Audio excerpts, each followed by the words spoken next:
Hey, good morning. I'm Jeremy. Why don't you come along and join me on my journey today? I've got a little side project to do for myself, or for me and my boys anyway. We're going camping towards the end of February, and oh, by the way, I started painting the van.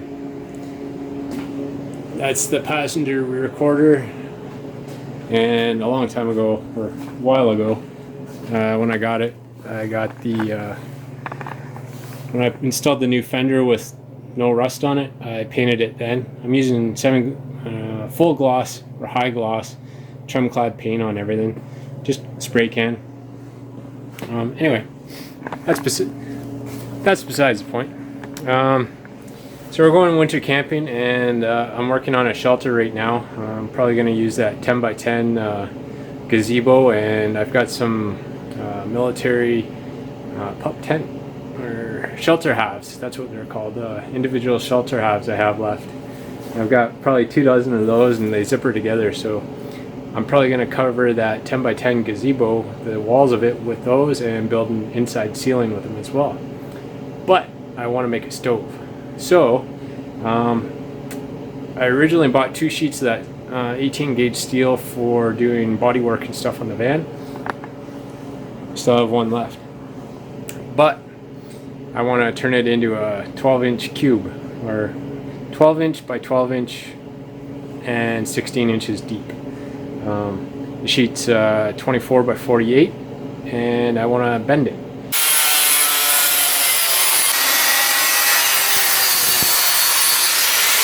Each one of these spaces is 11 7/8 from bottom edge to the line, line to line, line to line, which allowed me to have a 1/2 inch lip on the end that I'm going to bend over. Also, I cut it 17 inches side to side, so that it allows me to have another 1/2 inch lip on each side.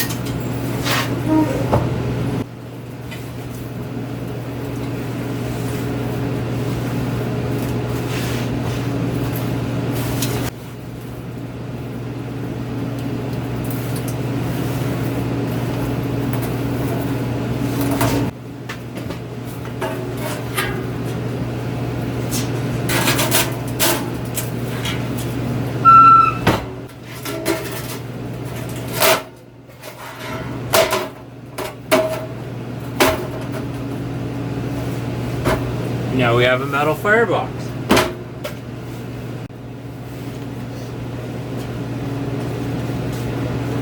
In order to do this inside lip, I can't put this in the metal brake and fasten it down. I'd have to bend this entire edge in the metal brake, so I need an actual 50-inch long metal brake in order to do that edge first. So I've got a piece of 2-inch angle iron,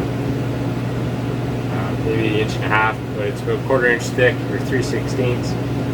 I already marked out my lines prior to doing all this. I clamped it down in place, and now I just take a ball peen hammer, or any flat-faced hammer.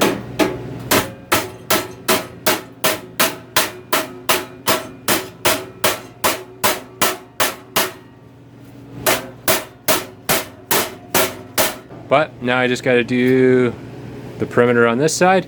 What this is going to do is going to give this box a little bit of rigidity, and I think I'm actually going to do pop rivets, stainless steel pop rivets along these edges instead of welding in the whole end panel. But right now the box is pretty wobbly, and by putting that in, it'll give it some strength on both ends. With the angle iron here, and I'm pounding on it, it allows to make a nice, very even bend.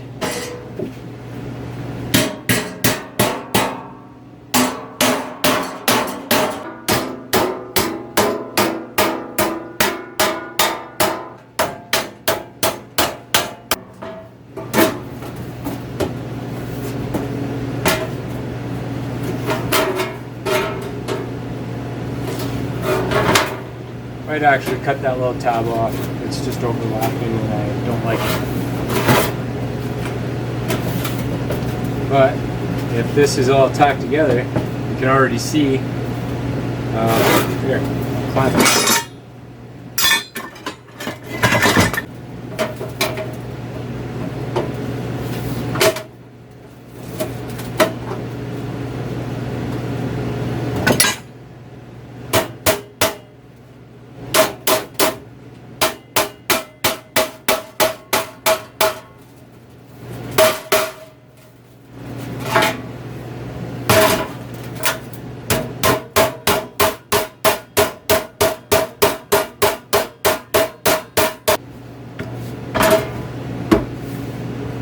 So without any welding, just bending the corners over, this is a strong box. And it's reasonably square. I'll square it up before I do any final finishing. Yeah, we're about 1/8 of an inch out of square, which isn't bad for not squaring it up yet. But there we go. We got a nice rigid 18 gauge steel box.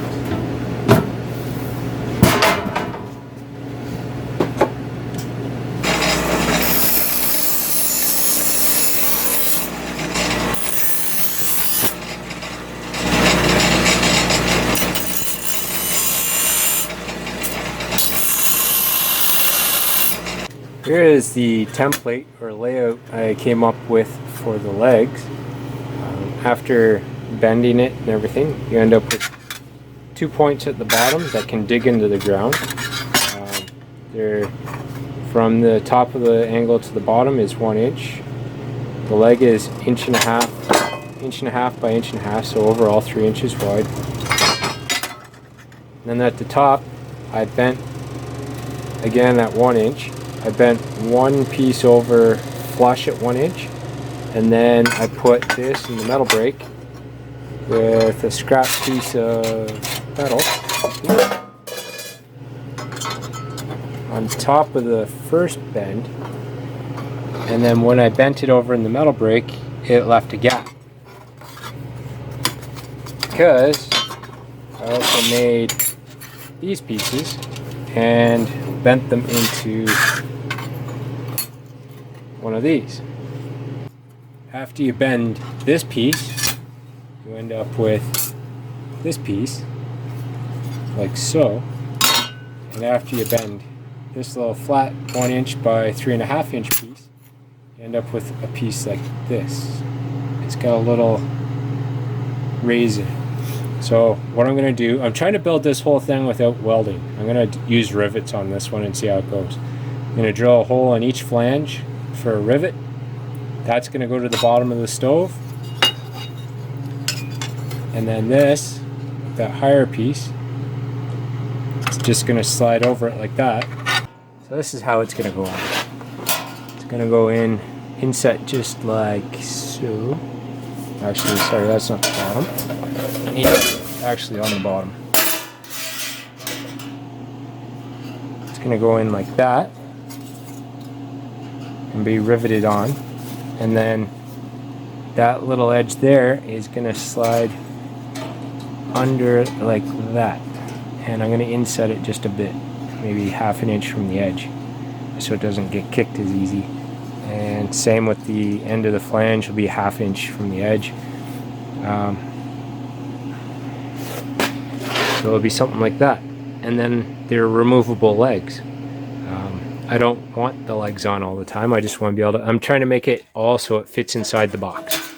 So after you're done using the legs, they go in the box. These are going to stay on there as they're going to be riveted on. So I'm just going to go through the process and bend all these into shape and get 4 legs, I guess. Except I'm missing one.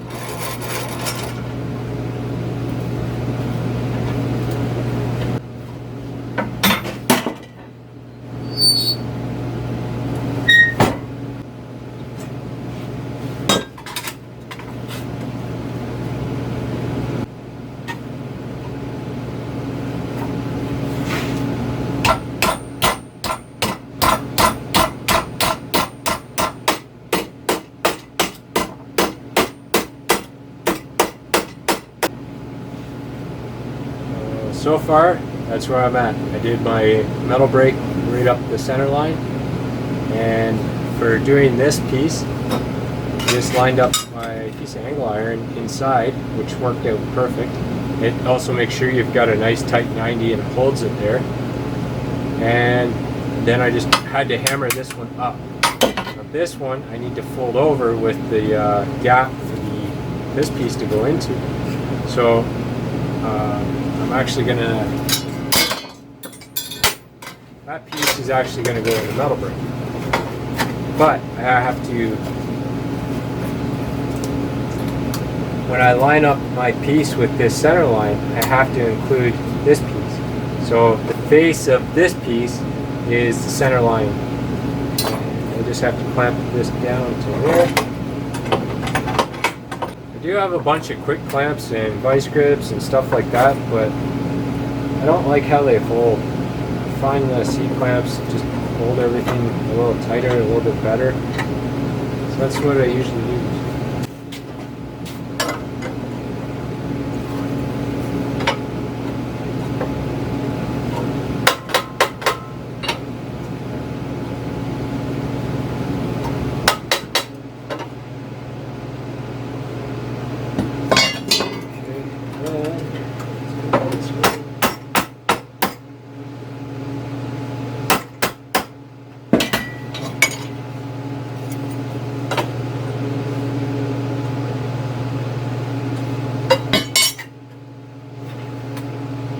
I'm going to leave this little piece of steel in there because I want that gap to remain.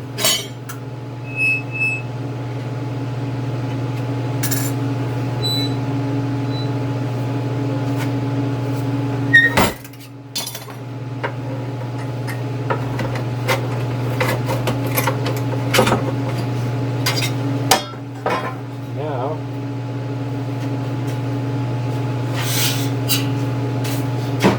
just test my piece. Slides in nice. I can bend this tab up a little bit or this one down. This one's a nice 90. This one's got a little sag. So I want it to fit nice and tight on my little flange.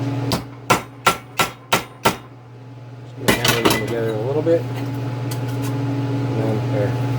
Now it's not going to slide off so easy. And you might have to adjust that over time too as you use it, or I don't know if it'll be every time, but you just have to squeeze them together. You can even squeeze them together with a pair of vice grips or pliers and make it a nice snug fit once again. Now these little guys are a little bit tricky, not too bad, but to mark these up.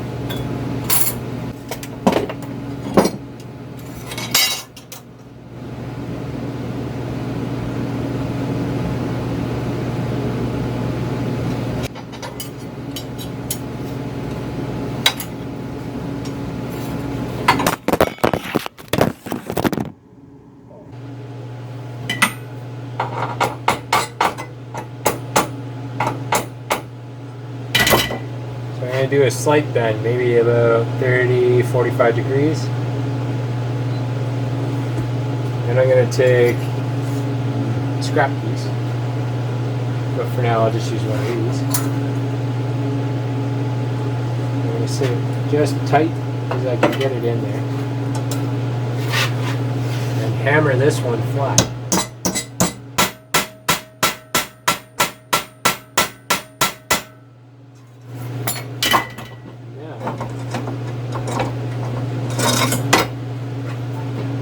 Made ever so smallest of well, the thickness of the steel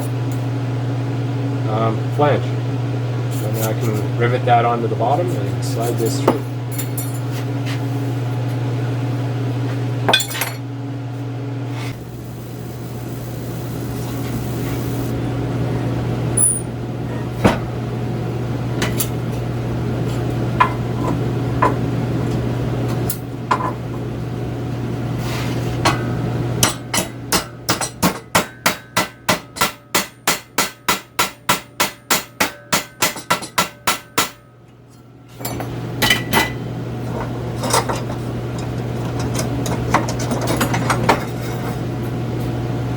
we go.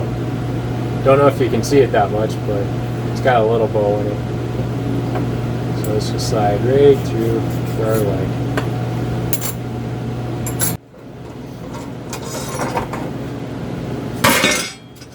Alright. I got 4 of those. I got 4 legs. I still have to buy some stainless steel rivets or steel rivets or something. All I have is aluminum.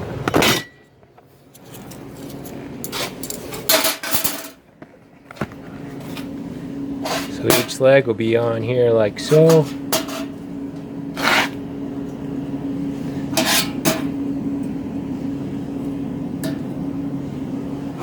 And that's what it's going to look like on the bottom. Once you put the clips in to hold everything in place. But we'll get back to that in a little while. I just ran out quickly to the metal shop. Well, I gave them a call and pre-ordered my stuff, but I ran out about 4 o'clock on a Friday, and they're not open on the weekend. But I got the panels, these guys.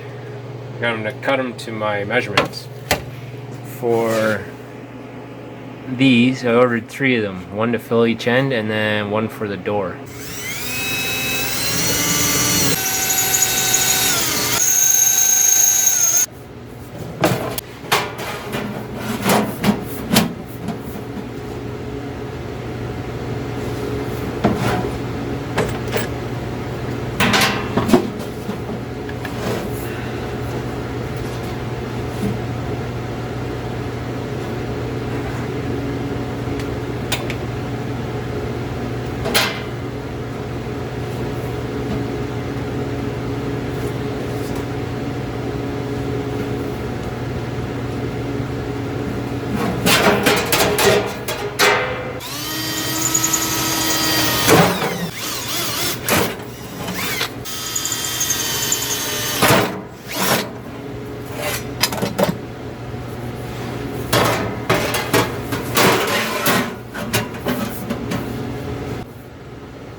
Here's the back panel all riveted on. I went 2 inches in and then 6 inches in, so on center, and 3 per side. It's all squared up.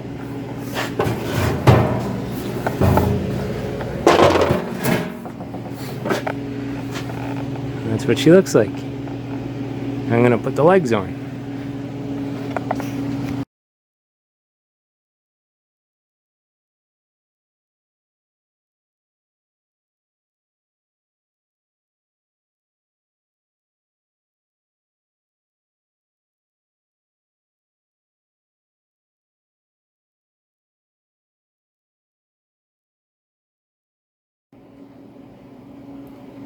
Well, here's